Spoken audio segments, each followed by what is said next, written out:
Hola, ¿cómo están? Mucho gusto. Yo soy la doctora Argelburgo Martínez y seré su profesora durante este curso de psiquiatría. Y nuestro primer tema, la primera unidad que estaremos viendo como parte de este programa que nos marca nuestra casa de estudios, la UNAM, pues es justamente la anamnesis psiquiátrica. Y bueno, yo soy nuevamente la doctora Argelburgoa, soy médico psiquiatra y soy psicoterapeuta y vamos a empezar. Bueno, vamos a ver que como sabemos en medicina, queremos llegar con nuestros pacientes a un diagnóstico. Y entonces vamos a ver que la anamnesis psiquiátrica nos va a permitir llegar a un diagnóstico y este diagnóstico nos permitirá acercarnos a un tratamiento adecuado para nuestros pacientes. Así como justamente el poder ofrecerles algunas otras alternativas que pudieran ayudar a esta atención o a esta mejora y tratamiento de nuestros pacientes. Entonces, vamos a ver que el psiquiatra, o en este caso, ustedes como médicos que estarán abordando esta salud mental del paciente, estaremos tomando en cuenta diferentes factores que tendremos que explorar para llegar a un diagnóstico certero y poder justamente ofrecerle a los pacientes una atención adecuada. Entonces, ¿cuáles son los factores que nosotros estaremos explorando? Pues desde el inicio será una base en los factores genéticos. ¿Cuáles son esta carga genética o esta herencia que estarán predisponiendo a nuestros pacientes a un cuadro en particular? Y poder justamente ofrecerles el tratamiento adecuado. Vamos a ver y recordar qué son estos factores también temperamentales que tienen que ver con la personalidad de nuestros pacientes, ¿de acuerdo? Ver qué tipo de personalidad, cómo es el temperamento del paciente, qué tanto influye o cuál es esta base si tenemos una personalidad en específico que favorezca un trastorno en particular.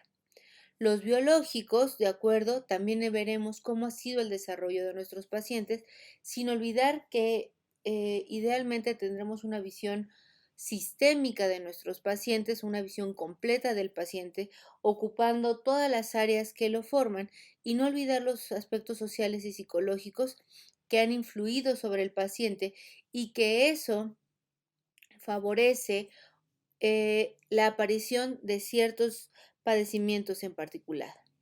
Entonces, vamos a ver que en una entrevista de manera adecuada, el psiquiatra o el médico encargado de valorar la salud mental debe transmitir empatía, respeto, profesionalidad e interés hacia el paciente. Si en todas las áreas de la medicina es importante establecer esta liga con nuestro paciente, pues en el área de salud mental será aún más importante. Nosotros tenemos que tener en cuenta con qué tono, con qué palabras nos estamos dirigiendo al paciente y sobre todo nunca dejar de lado que somos servidores para estos pacientes y mostrar ese interés hacia ellos, mucho más que solamente un caso clínico o un cliente más. Para esto tendríamos que estar creando una atmósfera de confianza que justamente anime al paciente a hablar en libertad sobre sus pensamientos y sus sentimientos más íntimos. Recordemos que el trabajo del área de la salud mental es entender cómo piensa y cómo está sintiendo el paciente. Recordemos también que a veces para las personas es mucho más fácil hablar sobre cualquier otro tipo de síntoma. Pensemos en reacciones cutáneas, trastornos digestivos, alteraciones del movimiento, de la marcha, que hablar sobre esto que es resultado del trabajo de este órgano maravilloso que es el cerebro, pero que al no ser tangibles, los pensamientos y los sentimientos lo vivimos como algo mucho más propio y también más privado de cada uno de ellos. Entonces, si hemos hablado desde el primer año de la importancia de la relación médico-paciente, pues aquí haremos énfasis en que justamente nuestro trabajo tendrá que estar dirigido a preservar esa liga y esa buena relación con los pacientes. Vamos a ver que siendo nosotros los expertos en la entrevista, tendremos, o sería ideal, más bien dicho, que cada uno de nosotros sepamos que las técnicas de la entrevista se ajustan a cada paciente. Yo no puedo entrevistar de igual manera a alguien en la mañana, en la tarde, si es varón, si es un adolescente, si es un niño, si es una niña, si es alguien con un idioma distinto al mío, y que nosotros necesitamos ser suficientemente flexibles para poder establecer esta relación con nuestros pacientes. Entonces, ¿cuáles son algunos ejemplos de técnicas de entrevistas habituales? Pues vamos a ver que como técnica para mejorar este tipo de entrevista, pues en primer lugar necesitamos establecer la relación lo antes posible en la entrevista, es decir, mostrarnos cercanos y confiables desde la manera en que nos presentamos, el tono de la voz, el volumen y las palabras adecuadas para cada uno de los pacientes. Algo muy importante es que desde los primeros instantes de esta entrevista podamos saber cuál es la queja principal del paciente para poder dirigir nuestra entrevista en base a esa queja y definir cuál va a ser nuestra atención y nuestras intervenciones hacia ese paciente. A veces nosotros estamos más preocupados por un aspecto en particular y no es justamente lo que al paciente le interesa o necesita ser escuchado o ser atendido. Yo puedo estar muy preocupada porque el paciente tuvo un intento suicida, por ejemplo, y la queja principal del paciente es el insomnio, ¿de acuerdo? Pensar que este intento suicida puede estar ampliamente relacionado y con este intento suicida, pero eso es lo que le importa a él o a ella, ¿de acuerdo? Entonces, pues siempre estar muy pendientes de la queja principal de nuestro paciente, pues para poder resolver. Y por lo tanto, utilizar la queja principal para desarrollar un diagnóstico diferencial provisional, ¿de acuerdo? Entonces, yo puedo estar teniendo más de un síntoma que sean la razón de visita o la queja del paciente y poder determinar cuál va a ser mi acción para resolver esa queja principal. Y bueno, siempre estar pensando en un abanico de posibilidades que nos podrían ayudar a entender cuál es el padecimiento o cuál es la necesidad de nuestro paciente. Si yo empiezo a entrevistar a un paciente y por seguir un machote de preguntas, se me olvida que el paciente me está dando las pistas para poder justamente ayudarle, pues me voy a quedar prendado de eso que yo quiero rellenar, de que yo quiero justamente estar cumpliendo con un formato y no escuchando a mi paciente. Entonces era muy, muy importante, ¿de acuerdo? Que nosotros podamos permitirnos hablar con el paciente, escucharlo y de acuerdo a eso poder indagar con preguntas concretas y más detalladas sobre este síntoma en particular. Pensemos en el insomnio, que sería la razón de este paciente imaginario, saber desde hace cuándo, bajo qué condiciones, si es un insomnio inicial, si es un insomnio final, qué es lo que cómo se siente durante el día con este síntoma, ¿de acuerdo? Y entonces hablar sobre estas preguntas concretas, si ha tomado algo, si tiene algún otro tipo de consumo de sustancias, saber qué toma antes de dormir, etcétera, etcétera. Otras de estas técnicas que nos van a ayudar en la entrevista sería que cuando nuestro paciente nos responda de manera vaga o confuso, o la respuesta sea muy confusa, nosotros podamos insistir en aclarar la información. En ocasiones, por la inexperiencia que nosotros como entrevistadores podemos llegar a tener, preferimos no seguir eh, indagando, ¿cómo son sus hábitos higiénicos normales? ¿Cada cuánto se baña? Pues como todos. Y entonces yo asumo que como yo me baño todos los días y él me responde que como todos, yo estoy asumiendo que mi paciente se baña todos los días, pero no necesariamente, ¿de acuerdo? Entonces será muy importante que nosotros podamos llegar a información mucho más precisa. Bueno, entonces quiere decir que se baña a diario y entonces el paciente diría sí, no, eh, y así, ¿de acuerdo? Otra de las estrategias sería expresarse con la libertad que permita determinar el grado de cohesión del pensamiento. ¿Qué quiere decir eso? Que justamente nosotros vamos a ver que si yo cerco demasiado el discurso de mi paciente, estaremos predisponiendo u orillando las respuestas de este paciente.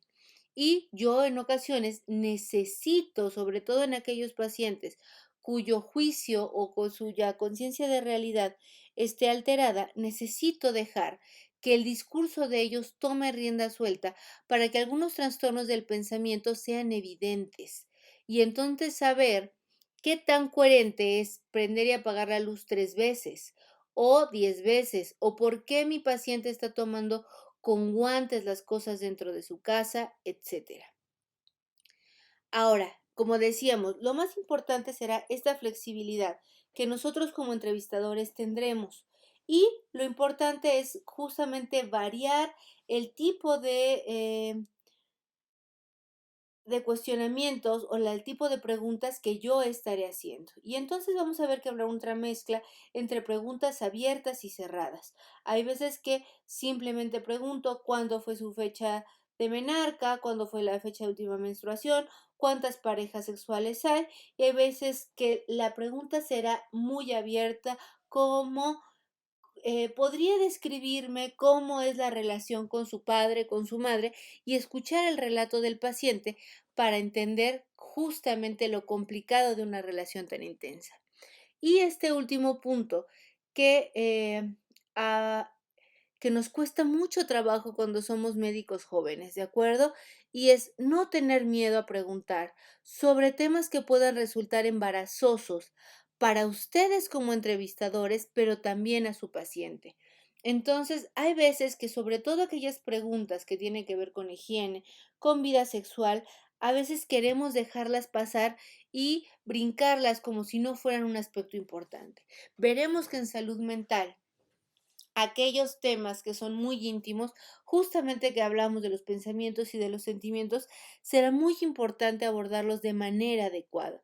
Porque si yo no los planteo de manera adecuada y no los interrogo de una manera directa, con esta seguridad que siendo el experto en la atención de la salud de mi paciente, me quedaré corta y podrá ser información que me falte para darle un diagnóstico o un tratamiento adecuado a la paciente o al paciente. Otra de las técnicas será preguntar sobre sus pensamientos suicidas. También llega a ser un tema tabú, de acuerdo, preguntar sobre estas ideas de muerte, pero sobre todo sobre los pensamientos suicidas. Se tiene esta idea de que si yo lo pregunto o lo sugiero, eh, justamente se lo estoy sugiriendo y no es así. Entonces, pues lo único que tenemos que tener en cuenta es justamente que si el paciente lo está presentando, él o ella ya lo tiene. Y lo único que vamos a obtener es justamente avanzar en la información y que no nos tome por sorpresa. Entonces, no tener miedo de preguntar justamente estas ideas y decir, bueno, ahorcar.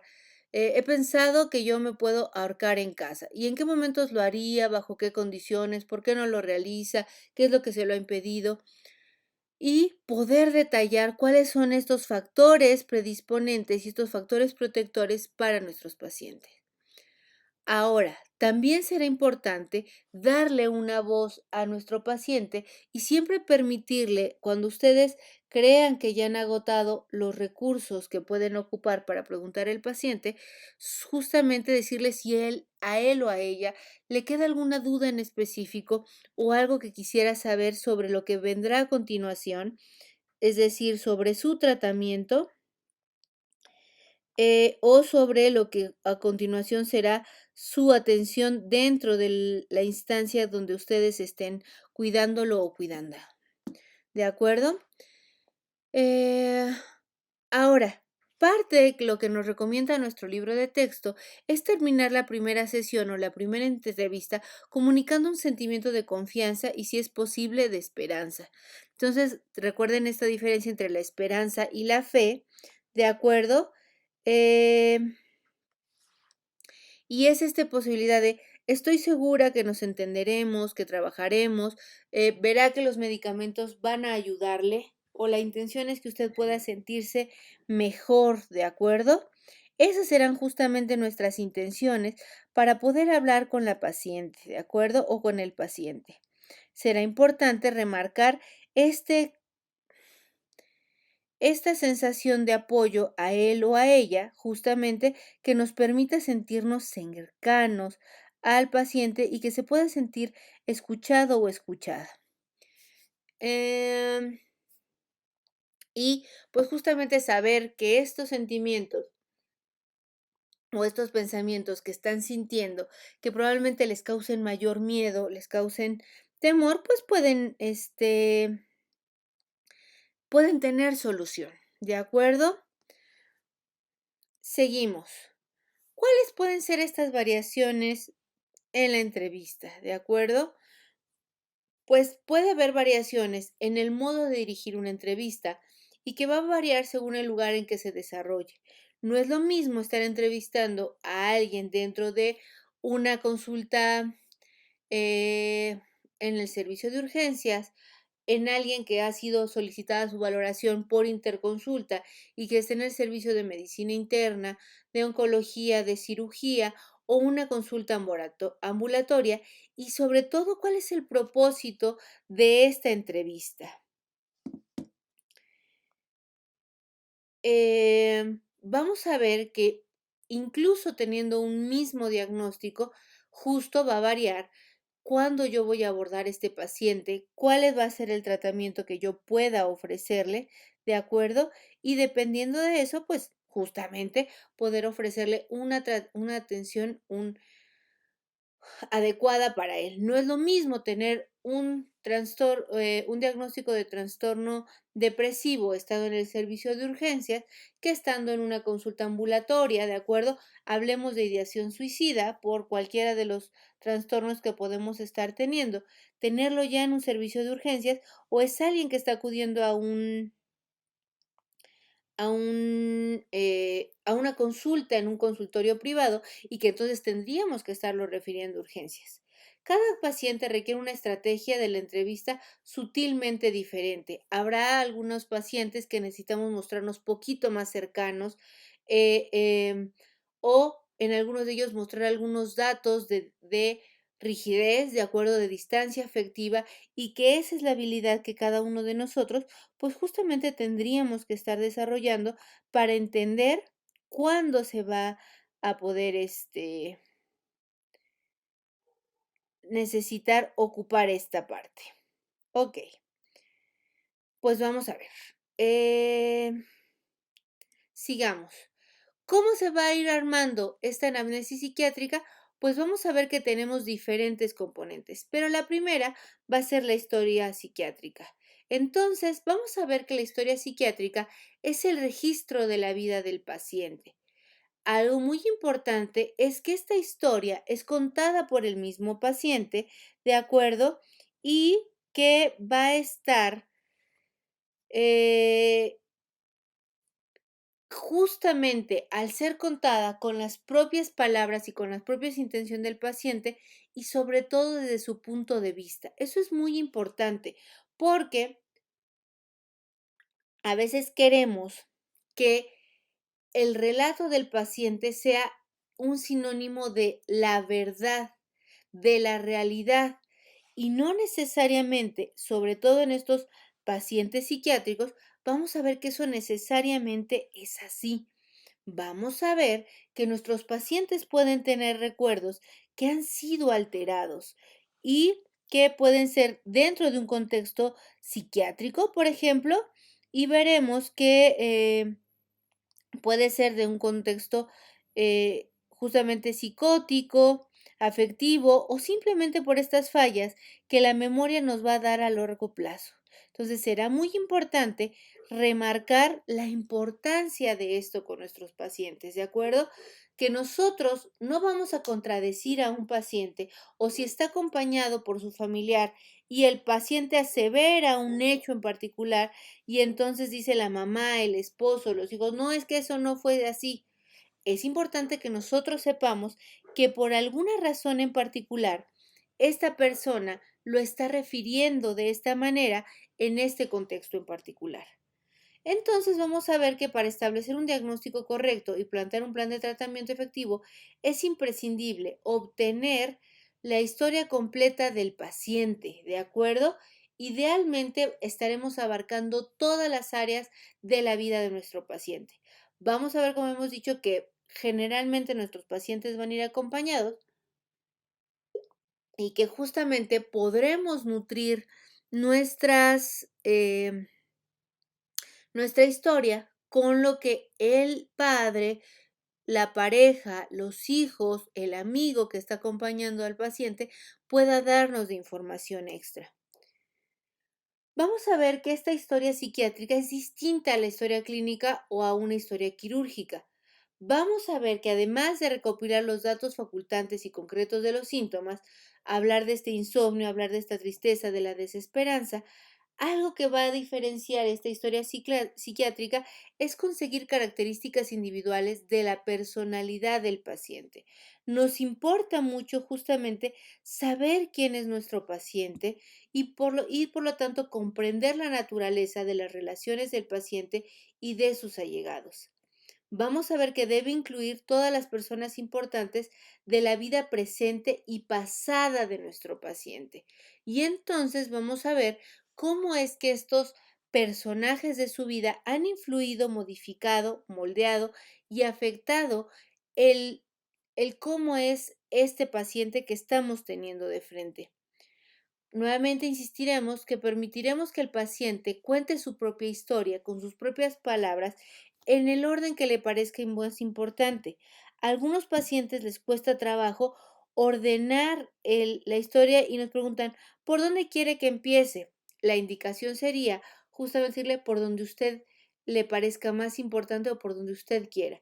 Algunos pacientes empezarán a relatar desde su infancia y algunos empezarán por el padecimiento actual diciendo que desde hace 2 o 3 meses y explicando los síntomas que en este momento le parezcan más importantes.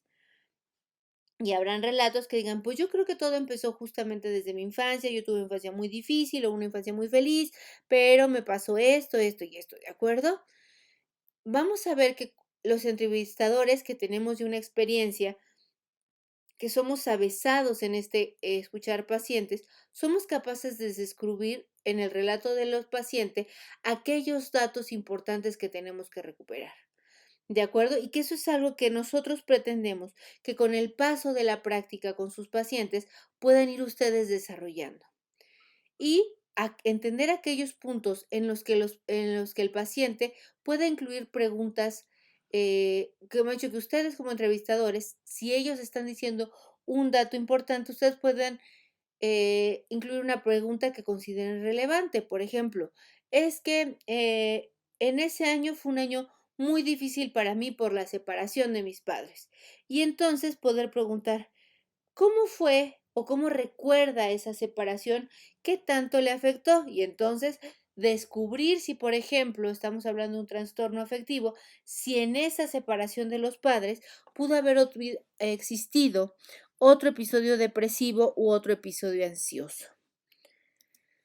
¿Cuál es el propósito? Bueno, pues lo que queremos es justamente con esta anamnesis obtener la información útil para establecer un diagnóstico que nos permita darle un tratamiento y por lo tanto, como todo en medicina, queremos predecir la evolución de este paciente. Y entonces vamos a ver que esta anamnesis, esta valoración psiquiátrica o esta historia psiquiátrica va a tener dos componentes, la anamnesis, que va a tener un énfasis en la enfermedad actual y sus antecedentes, y el examen del estado mental, que el examen mental lo veremos en una presentación aparte. Y entonces, ¿por qué componentes está formada la historia psiquiátrica? Pues con la ficha de identificación el motivo principal de la consulta eh, como segundo componente de esta historia, los antecedentes de la enfermedad actual o también llamado padecimiento actual, las enfermedades anteriores o antecedentes anteriores, ya sean psiquiátricos, médicos y familiares. Antecedentes personales, vamos a hablar de los prenatales y perinatales. Hablar sobre la infancia temprana hasta los 3 años, una infancia intermedia de los 3 a los 11.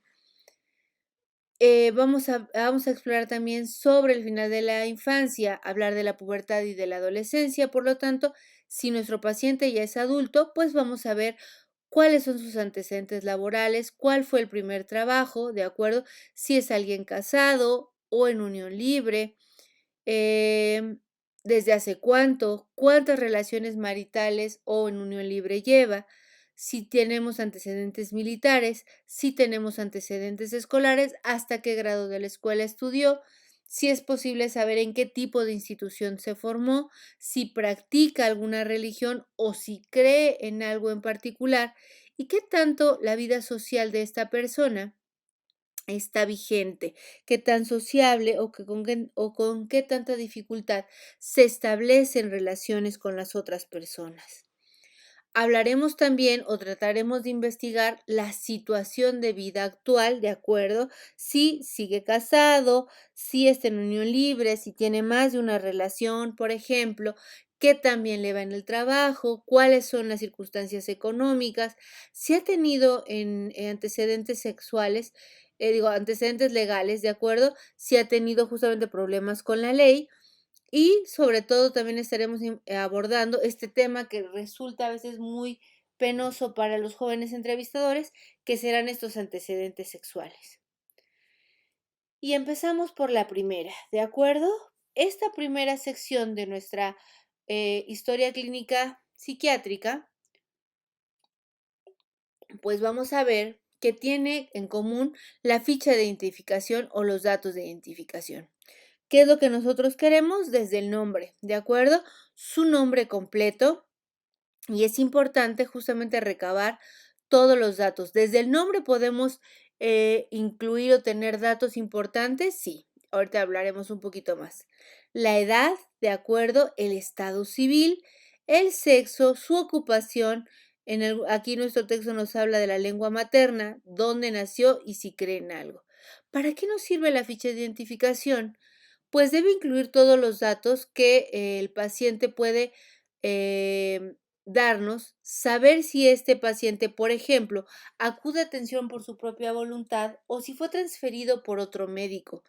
Algunos de los pacientes, por ejemplo, en unidades hospitalarias, llega el médico psiquiatra o llega el médico que va a explorar su salud mental y cuando le avisamos que vamos del servicio de psiquiatría, los pacientes se sorprenden o se sienten ofendidos por este estigma o este prejuicio de que los médicos psiquiatras solo vemos a los pacientes psicóticos, ¿de acuerdo?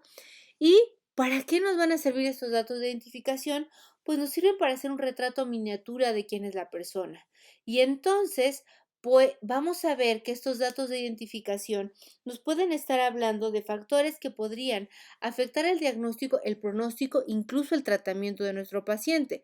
Entonces, por ejemplo, si yo estoy viendo que en ocupación es alguien que no tiene una actividad económica actualmente y que está desempleado, pues eso va a ser un factor importante para yo determinar el tipo de tratamiento que le voy a dar. Si voy a dar un tratamiento farmacológico, tener una idea de si este paciente podrá sostener un tratamiento, por ejemplo, con antipsicóticos, que su tratamiento es caro, saber si podrá sostenerlo o no. Si tiene redes de apoyo, de acuerdo del estado civil, si es soltero, casado, viudo, de acuerdo, dónde vive, si practica alguna religión y que estas creencias religiosas puedan favorecer o entorpecer el tratamiento. ¿De acuerdo? ¿Por qué podría ser incluso el nombre una característica importante? Si resulta que este paciente se llama José, su papá se llama José, su abuelo se llama José y está esperando un varón, pues vamos a ver que hay ligas importantes en relación a esto. Si tenemos un hombre que tiene un apellido, por ejemplo, anglosajón o germano, ¿de acuerdo? Yo puedo incluso ya estar pensando en ciertas condiciones o padecimientos que mi paciente pudiera estar teniendo, así como la edad. Vamos a ver que la edad, dependiendo de nuestro paciente, podría estar siendo un factor para el padecimiento actual o para su tratamiento. Nuestra segunda sección de esta historia clínica será el motivo de atención. Y entonces en esta se puede incluso citar las palabras exactas que el paciente nos diga. Y es describir exactamente por qué acudió el paciente al psiquiatra. Si la respuesta es tal cual, yo no sabía que venía para acá, este es un, una sorpresa o yo no sabía que venía, así se anota, ¿de acuerdo? Y entonces podemos valorar las circunstancias del envío. ¿Quiénes han sido los personajes implicados para que este paciente reciba atención? Si el paciente acude de manera voluntaria, si ha sido una petición de la familia o si ha sido su médico tratante, como se acaba su médico de cabecera, el que solicita la atención por parte de este personal de salud mental, por este psiquiatra. Y si es en este caso, si se ha efectuado perdón, la entrevista en contra de los deseos del paciente. ¿Qué quiere decir esto? Que justamente él o ella están teniendo sintomatología de carácter psiquiátrico, pero él o ella no están de acuerdo en recibir una valoración.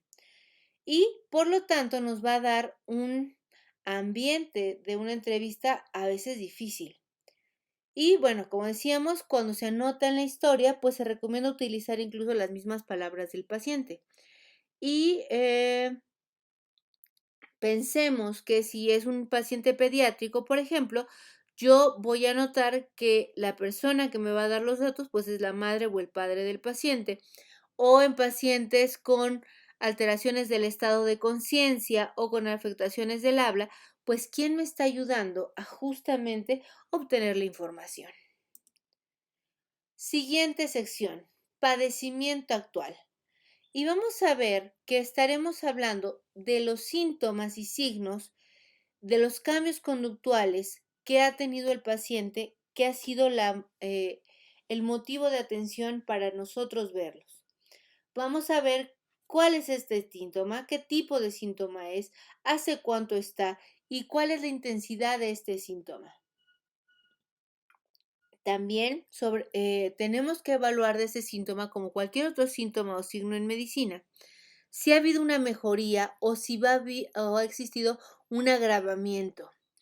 Y si estos síntomas en algún momento antes han requerido la atención de algún psiquiatra o de algún personal de salud mental para la atención.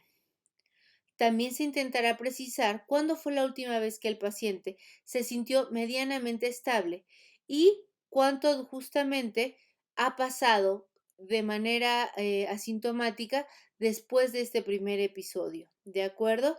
Entonces vamos a ver si justo esto que está viviendo el paciente es algo que ya había vivido, si ha recibido tratamiento, si no recibió tratamiento, o si lo recibió, si hubo una remisión de los síntomas y qué pasó con ese tratamiento y con esta evolución. Hay que indagar sobre todo sobre la personalidad previa a la aparición de los síntomas, si estos síntomas han modificado la manera de ser, de comportarse y de reaccionar del paciente, y si hay una alteración de la vida cotidiana y sus relaciones con las demás personas, sobre todo pues con su círculo más cercano, esposa, hijos, padres, compañeros de trabajo, etcétera, ¿de acuerdo? Y vamos a ver cómo justamente estos síntomas han afectado la calidad de vida de este paciente y de las personas cercanas a ella. En caso de existir episodios anteriores, vamos a evaluar si fueron o no similares al actual.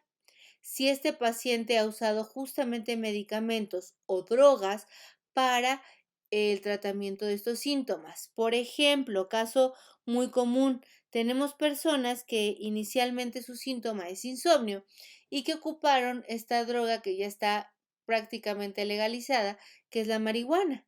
y que lo ocupan justamente para lidiar con el insomnio, pero pues no tiene justamente la indicación para tratar insomnio, entonces a veces los pacientes tienen una ligera mejoría y después pues nos vemos con algunas complicaciones en esta mejora parcial que se tuvo y ahora ya no la tiene. Bueno, ok, hasta ahí.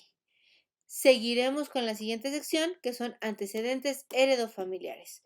Ya han ustedes indagado en otro tipo de historias de salud, de medicina, pero haremos énfasis en los heredofamiliares en relación a salud mental.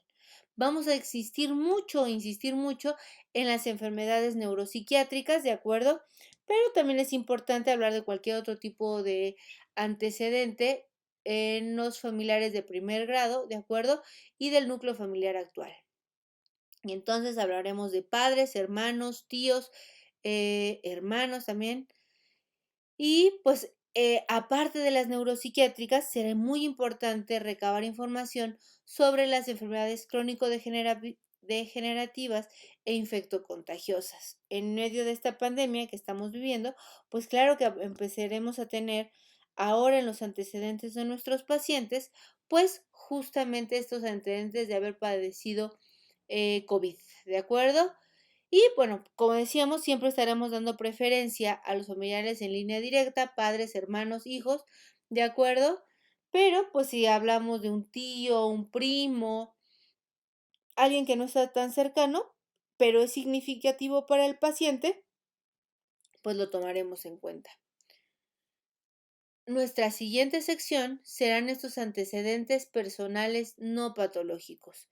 Y será importante, como en toda historia clínica, pues hablar de las características de la vivienda, si es propia o rentada, cuáles son los materiales de construcción, el número de habitaciones, número de integrantes que la habitan. Hablaremos de estos hábitos higiénico-dietéticos y haremos este énfasis en qué tan fácil, emocional y en el contexto de realidad les sencillo eh, realizar cambios de ropa, tipo de vestido, frecuencia del aseo, etcétera, ¿de acuerdo? Y entonces veremos que em, tendremos en los diferentes padecimientos de salud mental, pues una circunstancia que tiene que ver con que pueden haber los recursos para realizar el baño diario o frecuente y que lo que existe en estos pacientes es justamente una falta de interés por realizar o una falta de energía para realizar este cuidado y no hay un baño, no hay un cambio de ropa, no se asean o pueden estar realizando el aseo de manera frecuente, pero no alinearse, ¿de acuerdo? No arreglarse. También vamos a hablar del tipo de alimentación en cuanto a cantidad y calidad y número de comidas al día. Vamos a hacer por ejemplo, un pequeño ejemplo, que son estos trastornos de la alimentación, aquellos inespecíficos, de acuerdo, o mixtos, donde algunas personas pueden estar comiendo en cantidad adecuada, de acuerdo, pero la calidad es pobre y entonces las consecuencias en la salud de los pacientes serán evidentes o el número de comidas al día que están realizando. Algunos pacientes con trastornos afectivos como depresión disminuirán el número de comidas que están realizando. Esto, por consecuencia, favorecer una baja de peso en los pacientes o al contrario, tener un aumento de la ingesta, ¿de acuerdo? En los alimentos y haber un aumento por ansiedad. Siguiente, antecedentes personales no patológicos. Seguimos, ¿de acuerdo? Vamos a hablar de la cantidad y la calidad del sueño. Hablaremos de cuántas horas están durmiendo nuestros pacientes, pero también si el resultado de esas horas de descanso es justamente la sensación de haber descansado. Algunos de ellos pueden estar durmiendo 8, 9, 10, 11 horas, pero al despertarse se sienten igual o más cansados que cuando se durmieron, ¿de acuerdo? Vamos a hablar de los hábitos sociales, aquí todavía no hablando sobre una dependencia por sustancias, la vamos a explorar así, cómo es el hábito tabáquico o tabaquismo, a qué edad se inició, la cantidad, la frecuencia, cuánto ha durado o si ya se suspendió, hace cuánto se suspendió. Hablaremos del hábito etílico, a qué edad se inició este consumo de alcohol, cuánto se acostumbra a tomar, cuánto dura, qué tan frecuente es. Tenemos algunas personas que dicen, no, es que yo no tomo seguido, pero cada vez que toma, cada mes, puede mantener el consumo 3 o 4 días y suspender las actividades que regularmente hace, ¿de acuerdo? Como decíamos, si llega o no llega a la embriaguez, y el tipo de alcohol que se consume, ¿de acuerdo? Porque también eso nos va a hablar de algunas consecuencias que se pueden tener directamente a la salud. Vamos a hablar también de otro tipo de sustancias, ¿de acuerdo? Hemos hablado de estas dos que son las tradicionalmente legales. Ya tenemos en la puerta marihuana, que está por legalizarse de manera completa como hábito recreativo. Pero bueno, por ahora pues estaremos dejándolo todavía en toxicomanías, tipo de droga, edad de inicio, qué frecuencia, con qué cantidad. Es importante hablar justo de, aunque sea una sola vez y haya sido de tipo experimental, se deberá anotar, ¿de acuerdo? Y es importante ofrecer em, una escucha sin prejuicios, justamente, favorecer que el paciente nos cuente sobre esas experiencias que pueden ser significativas y que pueden tener consecuencias en su salud y brindarle ese clima de seguridad y de apoyo para justamente no estar promoviendo el que el paciente se sienta criticado em, o prejuiciado por nosotros. Algo que también estaremos anotando dentro de estos personales no patológicos, pues serán los pasatiempos. Si nuestro paciente se dedica a tocar la guitarra, a bailar, a patinar en patineta, por ejemplo, ¿no? Si se dedica a hacer pintas en la calle, porque eso también nos va a favorecer entender alguno de los otros antecedentes. Ahora nos vamos a los antecedentes personales patológicos, que serán estas enfermedades médicas anteriores y tratamientos, de acuerdo a todas las que el paciente recuerde, tenga, y las enfermedades médicas actuales y sus tratamientos. Em, Hablaremos de los antecedentes quirúrgicos, ¿de acuerdo? Si a cualquiera de estos, ya sean los médicos o los quirúrgicos, han requerido hospitalización, hace cuánto fueron, ¿de acuerdo? Si ha habido accidentes, traumatismos y fracturas y cuál ha sido el tratamiento de cada uno de ellos, si tenemos antecedentes de transfusiones sanguíneas, si tenemos alergias alimenticias o medicamentosas y anotar lo que el paciente nos diga. Y aquí dentro de estos antecedentes personales patológicos tendremos una sección especial que serán estos antecedentes psiquiátricos. Y aquí será importante hacer énfasis en las enfermedades médicas anteriores y tratamientos.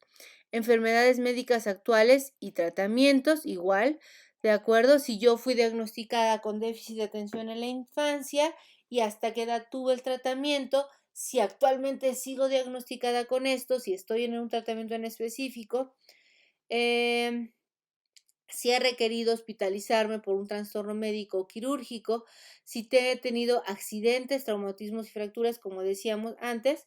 Ay, y vamos a hablar de justamente de los tipos de padecimientos que se pueden tener en salud mental. Si este cuadro yo ya lo había presentado en algún momento o si necesito, o esta es la primera vez que aparecen este tipo de síntomas, si he tenido algún tratamiento en especial, de acuerdo, cuáles son los tratamientos con los que yo he tenido mejoría, cuánto tiempo duraron, si me apegué al tratamiento, que eso es muy importante.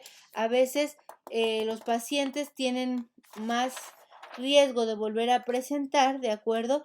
Un nuevo cuadro y tenemos que saber, o sería muy útil para nosotros el saber cuáles han sido los tratamientos que le han ayudado. vamos a hablar sobre nuestros antecedentes de vida. Y vamos a ver que como antecedentes perinatales tendremos qué número de o resultado de qué número de gesta de mi madre, yo soy resultado. Entonces, si yo soy la primera, segunda, tercera, decimosegunda hija, ¿de acuerdo? Sí es posible saber si hubo complicaciones durante el embarazo, si mi madre tomó medicamentos durante el embarazo, si nuestro paciente es pediátrico, pues justamente estaremos entrevistando estos antecedentes a la madre. Si hubo un seguimiento adecuado, una toma de ultrasonidos, si sabemos a las semanas de gestación que duró la atención, ¿de acuerdo? Si hay presencia o no de trabajo de parto, si yo o, bueno, si yo no, si el paciente fue obtenido por un parto eutóxico, si fue distóxico, si fue por cesárea, ¿de acuerdo? Y si fue por cesárea, es muy importante entender cuáles fueron los motivos de la cesárea. Sabemos que a veces podemos tener esta tendencia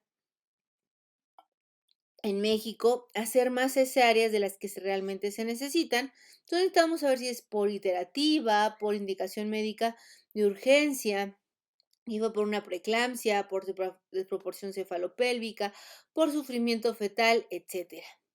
Vamos a preguntar si el bebé lloró o el paciente sabe si respiró y lloró al nacer. Importante siempre estar obteniendo los datos del peso, la talla y el APGAR de estos pacientes, sobre todo de aquellos que sean pediátricos, ¿de acuerdo? Si llegamos a tener complicaciones neonatales y si se llegó a ocupar incubadora y si esto fue así, pues decirle decir por qué, ¿de acuerdo? Cuáles fueron las causas de esta incubadora y cuánto tiempo la ocupó.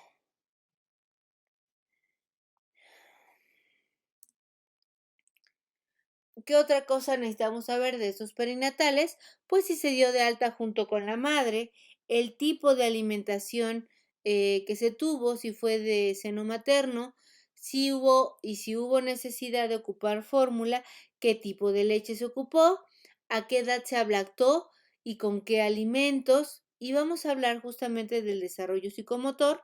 Vamos a estar valorando a qué edad aparece la sonrisa social, en qué momento, a qué edad levanta y a qué edad sostiene su cabecita, si logra sentarse con y sin ayuda, que lo dejamos ahí ya con sus cojincitos y nuestro bebé se sostiene y cuando se sienta solito, también cuando se para ya sin ayuda y con y sin ayuda y cuando empieza a caminar.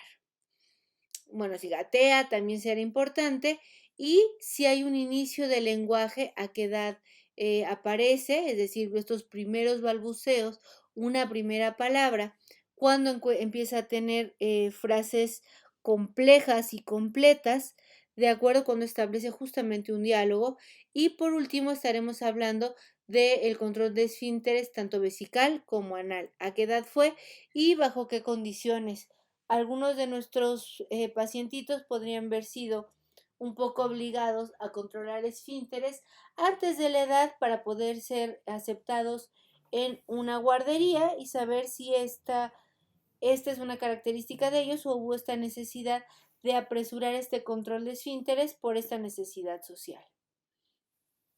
Ahora, vamos a hablar de otra parte que nos puede parecer muy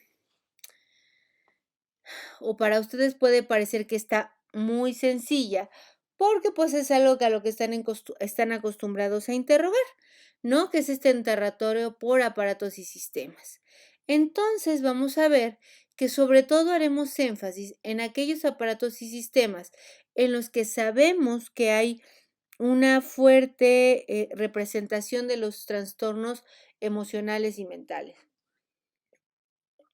Si bien estaremos preguntando en el aparato digestivo, halitosis, anorexia, vómito, náuseas, estreñimiento, diarrea, ictericia, hipo, prurito anal, etcétera, pues vamos a hacer énfasis en particular en preguntar si antes o alrededor del inicio de los síntomas eh, afectivos o de salud mental, nuestro paciente ha presentado, aparte de esta ansiedad o de estas sensaciones muy en la salud mental, algún otro tipo de síntoma. Y del aparato respiratorio podemos tener ahora, sobre todo en la pandemia, veremos que ha habido un incremento muy importante de estos síntomas relacionados al aparato respiratorio por este peso importante que tenemos de esta pandemia de COVID, y que podría ser obstrucción nasal, epistaxis, tos, expectoración, disnea, aquí está mal escrito, de grandes o medianos o pequeños esfuerzos, cianosis, hemoptisis, y que hoy en día un síntoma muy frecuente de ansiedad pues está siendo justamente esta sensación de falta de aire o de opresión, ¿de acuerdo? Dentro del aparato cardiovascular también podremos estar interrogando dolor precordial, si hay palpitaciones, si llegamos a tener edema, fosfenos, acúfenos, cefalea. Del aparato urinario, mucho menos relacionado con los trastornos afectivos, pero puede estar presente, tenemos qué tan frecuente la diuresis, si hay anuria, nicturia, hematuria, retención urinaria, etcétera. Incontinencia. En algunos estados emocionales veremos que los pacientes describen esta pérdida del control de esfínteres ante un miedo muy intenso. ¿De acuerdo? Aparato cardiovascular, dolor precordial, palpitaciones, lipotimia, edema, fosfenos igual, acúfenos y cefalea. Ahí se repitió. Sistema nervioso. Vamos a hablar de aquí ya un poquito más en específico, de que pueden estar presentando también convulsiones, cefalea, parestesias, temblores, parálisis, clonus. En el sistema hematopoyético, petequias, equimosis, adenopatías. Sistema musculoesquelético, artralgias, deformidades, limitación de movimientos, fuerza, sensibilidad y de la marcha, ¿de acuerdo? Y que en algunos casos, por ejemplo, esta limitación del movimiento de la fuerza va a estar relacionada a un síntoma que nosotros denominamos como astenia y adinamia.